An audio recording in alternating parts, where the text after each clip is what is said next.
Dear student, welcome to the online learning. Today we will learn about chapter number 11, that is algebra. Today's topic will be introduction. So let's begin with our today's learning. So here comes the introduction part where we are going to learn about the branch of mathematics. So the first branch of mathematics is arithmetic, which deals with the number and basic operation, and this helped us to solve many problems related to our day-to-day life. Then comes the next branch of mathematics, that is geometry, which deals with the study of various shapes and their property. Then comes another branch of mathematics, that is algebra, which deals with symbols, usually letters of the alphabets that are termed as literal, and literals are the letters which are written in a small letter alphabets, and these letters are used to represent numbers and quantities and even to express general relationship. And children, this use of letters like X, Y, M, N, etc., they help us to write rules and formulas in general way. So children, algebra is a branch of mathematics that uses letters in place of some unknown numbers, and the letters used to represent the numbers are called as variable. So variable means something that can vary, and it means to change. So the value of variables are not fixed, and the letters like X, Y, M, N, etc. are used to denote variables. And always keep remember, the variables are written using small letter alphabets. Now let us learn what are an algebraic expression. So an algebraic expression is made up of variables and constant along with some operation. So you can see here we have example present on the screen, that 5x and x plus 7. So what does they represent? So here 5x represents 5 times the value of x, whereas x plus 7 represents 7 more than for any value of x.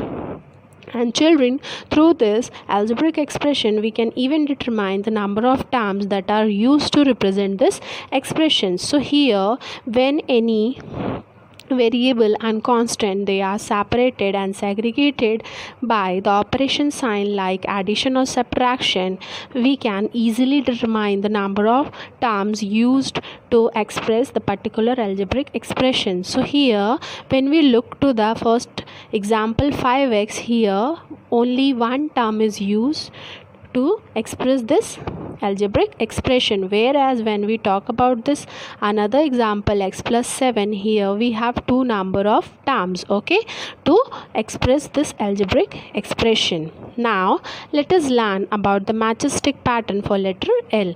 So as such you can see the patterns are drawn and present on the screen. So when we look to form the first pattern for letter L, we require two number of matchsticks. One we have arranged vertically and another we have placed in horizontal manner.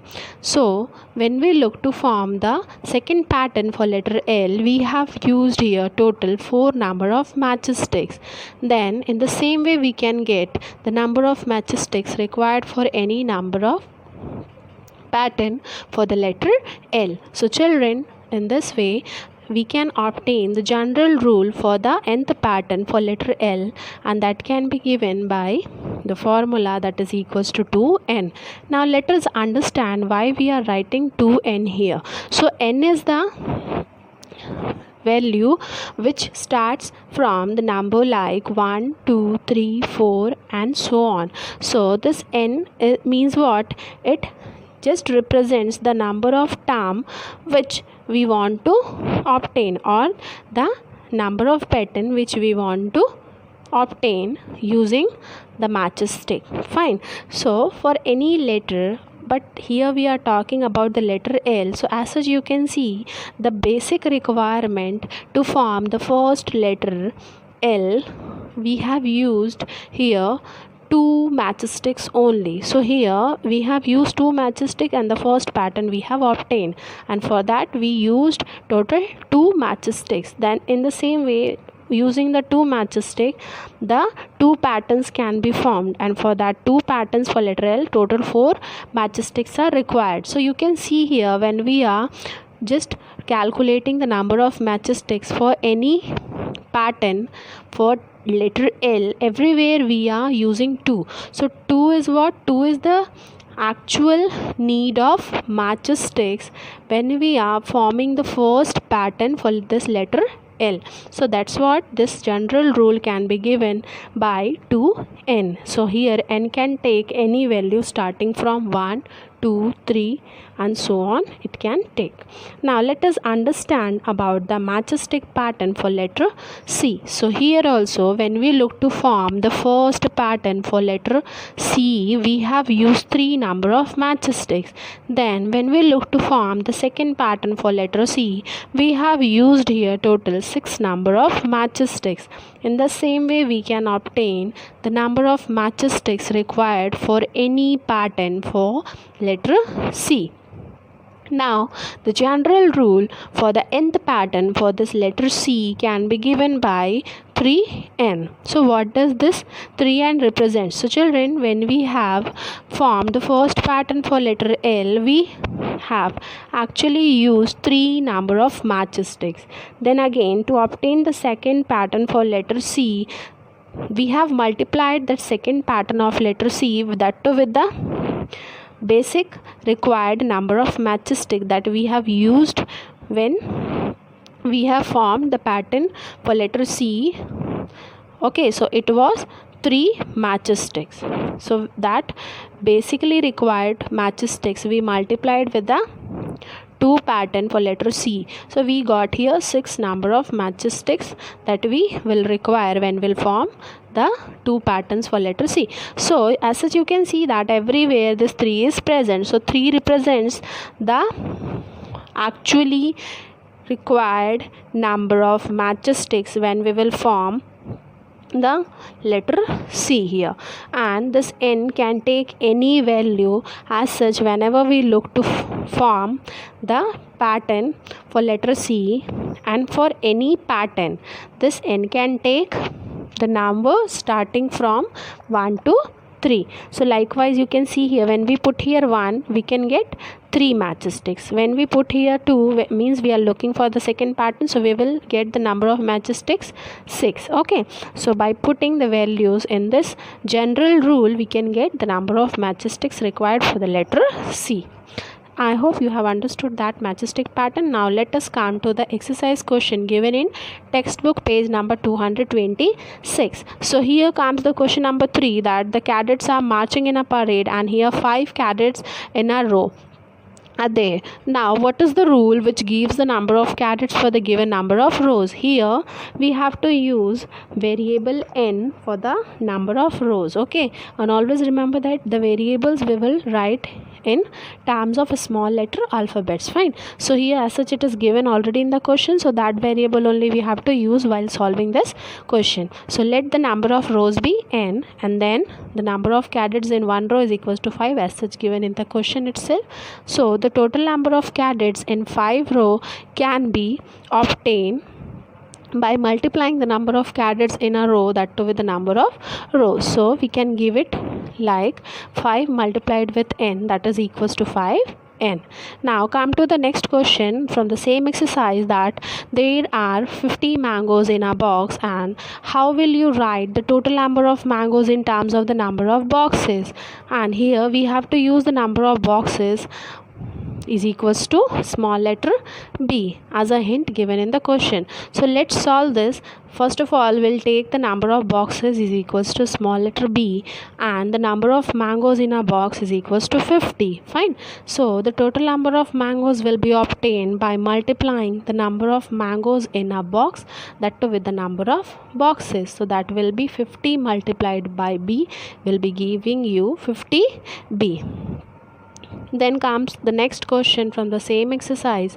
The teacher distributes 5 pencils per student. Can you tell how many pencils are needed for the given number of students? Here we have to use S variable for the number of students. Okay, so let us represent that. Let the number of students be small letter S. Then the pencils distributed per student is equals to 5 as such given in the question itself. Then comes the total number of pencils. So this will be obtained by multiplying the number of pencils distributed per student, that too with the number of students. So as such here we know pencil distributed per student are 5 and the number of student we have taken it as S. So it will be 5S. Now here comes the question number 6. A bird flies 1 kilometer in 1 minute. Can you express the distance covered by the bird in terms of its flying time in minutes? So here as such no variable is given in the hint, so we have to take it by our own choice. So let us take this unknown thing in terms of variable t we have represented. So let the flying time be t minutes. Then the distance covered by a bird in 1 minute, that is already given in the question itself, that is equals to 1 kilometer.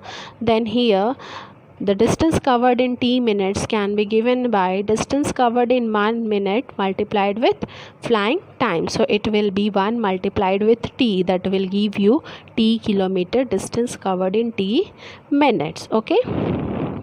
Now let us come to the next question, that Radha is drawing a dot rangoli with chalk powder. She has 9 dots in a row. How many dots will her rangoli have for r rows? So how many dots are there if there are 8 rows, if there are 10 rows? So let us solve this. So first of all, as such given in the question, the number of dots in one row is equals to 9 and the number of rows will be given by small letter r. So let's find the total number of dots in r row. It will be given by multiplying the number of rows, that too with the number of dots. So here let's solve this. So as such we know number of rows are represented by r and the number of dots in a row that we have taken from the question itself, it is 9. So it will be given is equals to 9 r.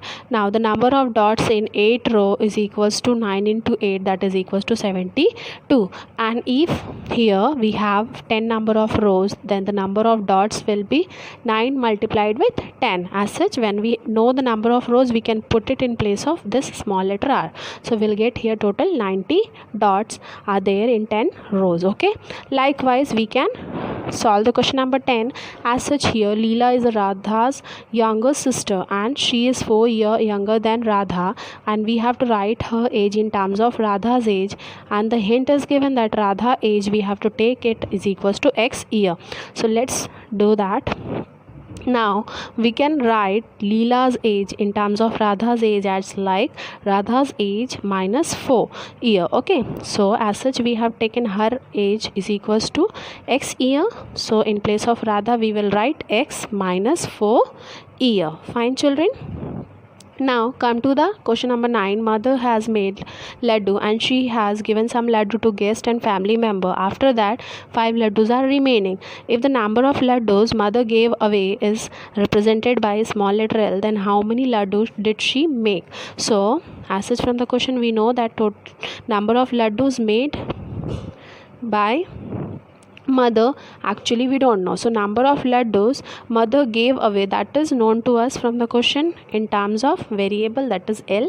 So that we have written. Then after giving away the laddu, number of laddus remaining is equals to 5. So the total number of laddus made by her that we can determine by adding this number of laddus given away, that too with the remaining number of laddus. So it will be given as like L plus 5. Now come to the home assignment that you have to solve question number 1, 2 and question number 10 along with question number 11 of exercise 11.1 given in textbook page number 226. I hope whatever you learned today you have understood properly. Complete your notebook.